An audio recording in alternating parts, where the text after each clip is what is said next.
silo here that they use to dump materials in here, and they expel it out through the plant here. And from my understanding, male victim was trying to get something lodged free and became trapped down into the hopper here, and he would the material on top of him was not allowing him to get himself free. And if you can see, it's approximately 20 to 25 feet down, and he had material on top of him as well as underneath him, so he was trapped, and that's where we got the call from responders. And we arrived on scene just to see him partially above the sand level where it had trapped his lower half. And as they were trying to make rescue efforts, a secondary collapse happened before crews arrived on scene, and we got here and we couldn't actually see the top of his head. We're going to have you turn around now since you already showed us, and before standard.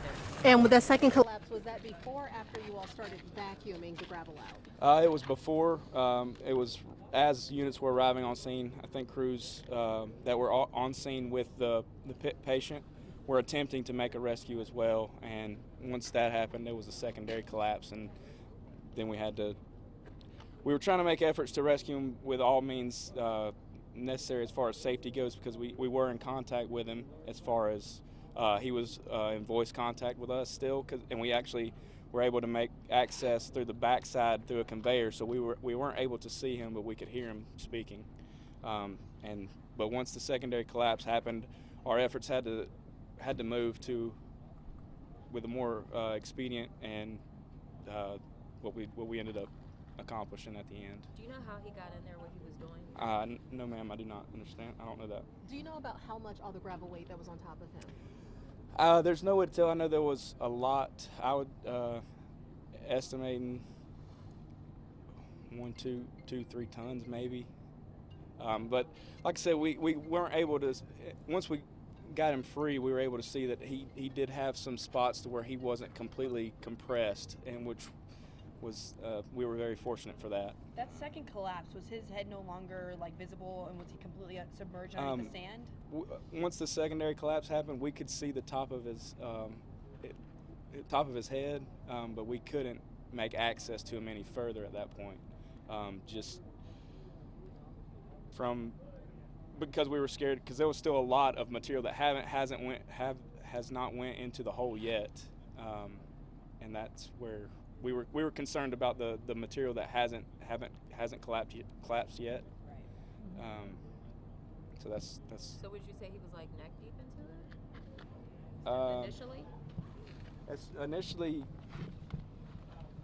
when we arrived, all we could see was the top of his head when we got on scene. So, like I said, if you could take a look at the hopper itself, it kind of funnels into a slot to where his feet may have got caught into that. Maybe I'm not 100% sure. Rescue technician from Cobb, Parker, was down there to help free the patient, and did an excellent job at that. It took a lot of teamwork.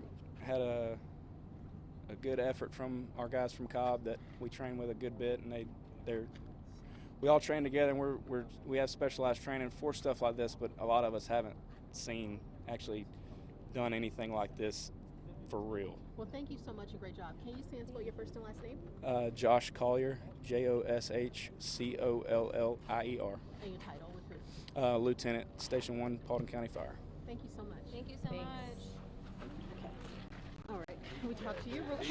He did all the work. Okay. I don't know about you that. guys real quick. Okay. Okay. Just talk to us about what it was like rescuing gentleman. Was that work? No one expected this to happen? Absolutely. What were your thoughts? What were you thinking as you were down there? Well, like Josh said, we tried several different means of getting him out of there before actually putting people in the hopper with him. Unfortunately, those first couple of methods didn't work, so we had to go in there by hand. Paulding or Dallas DOT, one of the two, brought us a truck, and we were able to vacuum out a lot of that sand and get about as much of it as we could, and the multiple collapses had covered him up almost entirely. So we went down there in the hole and started just digging with hand shovels, and eventually we were able to, to uncover the top of them. And kudos to him. You know, he was a fighter. He wanted to live, because the moment we uncovered him, he started lifting his head up on his own. He wanted to get out of there. But huge props to these Paulding guys. They already had a rope system set up for us, so we were able to just work off what they set us up with. They set us up for success. So this was an excellent example of just a couple of different departments working together, a bunch of hands, and it wasn't just me. You know, without all these guys behind me, I wouldn't have been able to have gotten in there and helped them out. That's incredible. I was wondering, what did he have to say to you when he was down there, and what did you tell him? Actually, at one point I told him, you're going to go see your family for Christmas. And I think, you know, he was in a lot of pain. I think he was just thankful to be breathing clean air like that. So he didn't say a whole lot. He was Spanish speaking, and Jeff spoke Spanish, so he and Jeff conversed a lot more than I did. But I think, you know, once we were able to get him sat up, he did a lot better, and then we just had to free his legs. And once we freed his legs, he worked completely with us, and we were able to get him out of there And moments like this for you, I mean, that's got to be special. I mean, like, you trained for this, you know? And, Yeah. To actually be called into action and to see it turn out this way, I mean, it's got to be something that, you know, makes you feel good when you go home. It is. We do train a lot, but still at the end of the day, you can see a bunch of, you know, a lot of times when you get a call like this, a bunch of your methods that you train on don't always work, and you kind of have to improvise on the spot, which is what we did. And you know, to be able to get him out alive, especially around the holidays, and his family gets to see him, I mean, that's awesome. That's what we do the job for. Yeah. And you say you dug him out by hand? Yeah. We went down with just a couple of shovels, and once I was able to uncover his back, I just started using my hands and clearing a space around his face, around his body. And then Jeff came down there, and Jeff dug more than I did when Jeff got down there. So we just worked together, and all the guys up top passing us down whatever we needed, and making sure we were okay. Yeah. Would you say those vacuum trucks were pretty integral too? And like, absolutely, yeah. Now we couldn't get everything with the vacuum trucks, but we got a whole lot with them. So huge props to those guys for bringing it out here. That helped us out a ton. Thank you so much. Great job. Will you say and spell your first and last name? Parker Lee, Parkerlee. Okay, and you're with? I'm with Cobb Fire Station 7. And your title? Firefighter. Okay. Thank you so much. Okay.